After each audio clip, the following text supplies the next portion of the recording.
saya, Dika Asia. Kami dari kelas 11 IPS 1 MAN 1 Tuban. Di sini kami akan mempresentasikan tentang biografi Khalifah Harun ar-Rasyid.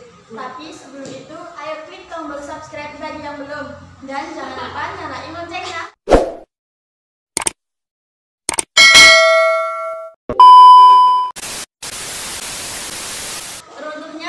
Bani Umayyah menjadi pelopor berdirinya dinasti Bani Abbasiyah. Salah satu khalifah yang terkenal pada masa itu adalah Khalifah Harun ar-Rasyid.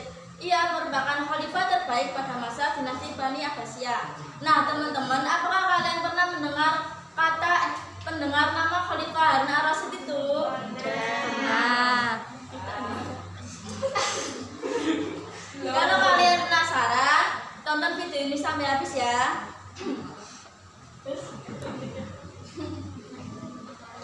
Khalifah Harun ar-Rasyid dilahirkan pada tahun 148 Hijriah atau pada tanggal 17 Maret tahun 763 Masehi di kota Rai.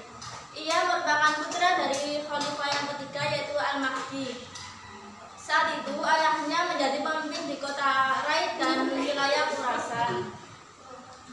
Sedangkan ibunya bernama Jurasia atau yang biasa dikenal dengan julukan Haiduran. Ia merupakan wanita saya dari Yaman yang dimerdekakan. Khalifah Harun ar-Rasyid ini juga memiliki seorang kakak yang bernama Musa al-Hadi. Di masa mudanya Harun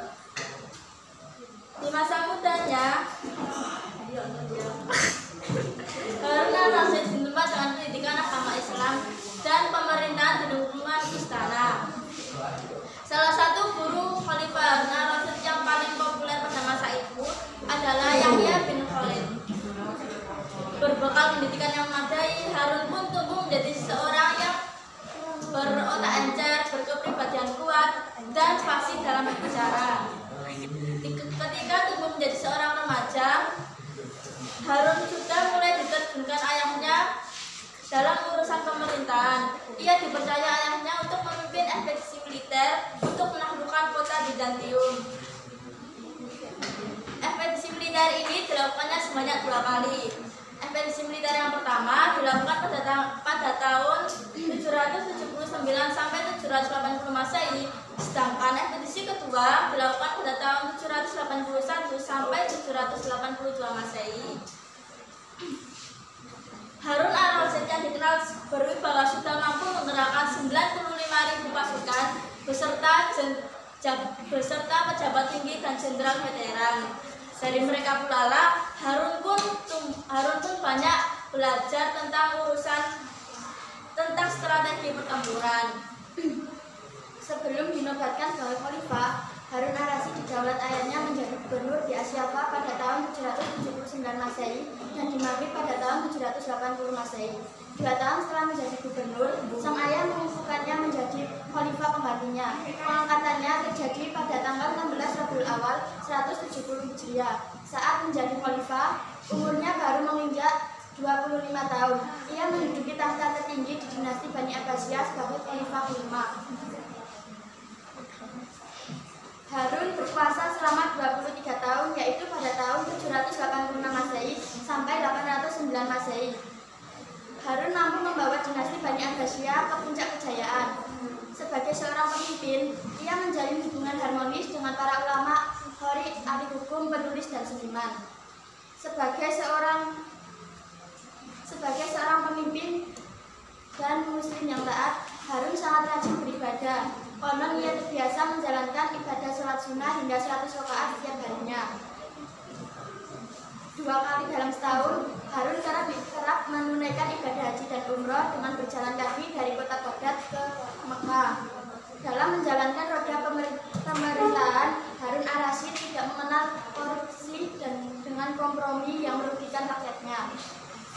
Sekalipun yang berlaku korup itu adalah orang dekat dan banyak berpengaruh dalam hidupnya, tanpa ragu-ragu Harun pun langsung memecat dan memenjarakan Yahya bin Khalid yang diangkatnya sebagai Perdana Menteri. Pada masa kepemimpinannya, pertumbuhan ekonomi berkembang dengan pesat. Ia berhasil wilayah kekuasaan yang terbentang luas dari daerah-daerah Laut Tengah sebelah barat hingga ke India sebelah timur. Salah satu puncak pencapaian yang membawa namanya melegenda adalah perhatiannya dalam bidang ilmu pengetahuan dan peradaban. Masa itu terjadi penerjemahan karya-karya dari berbagai bahasa.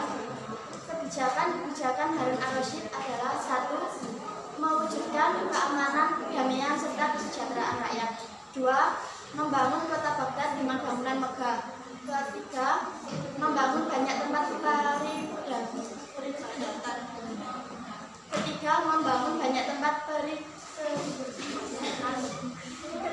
Membangun banyak tempat peribadatan, sarana pendidikan, kesehatan, dan perdagangan. 4. Mendirikan Baitul Hikmah dan lain-lain. Pada masa Harun ar-Rasyid, dana pemerintahan Islam digunakan untuk urusan pendidikan dan penelitian, sehingga pada masa itu hadirlah para ilmuwan terkemuka seperti Ibnu Khaldun, bapak ekonomi Islam, Ibnu Sina, bapak kedokteran Islam, Al-Khawarizmi, bapak akuntansi Islam, dan masih banyak lagi. Maka pada masa itu dikenallah sebagai masa kejayaan ilmu pengetahuan. Wafatnya Khalifah Harun ar-Rasyid. Harun ar-Rasyid pernah bermimpi tentang kematiannya. Dalam mimpinya itu ia menggenggam segempa tanah merah. Di tempat itulah ia wafat. Mimpi itu pun jadi kenyataan saat ia menempuh perjalanan menuju Khurasan. Saat setibanya di kota Taus,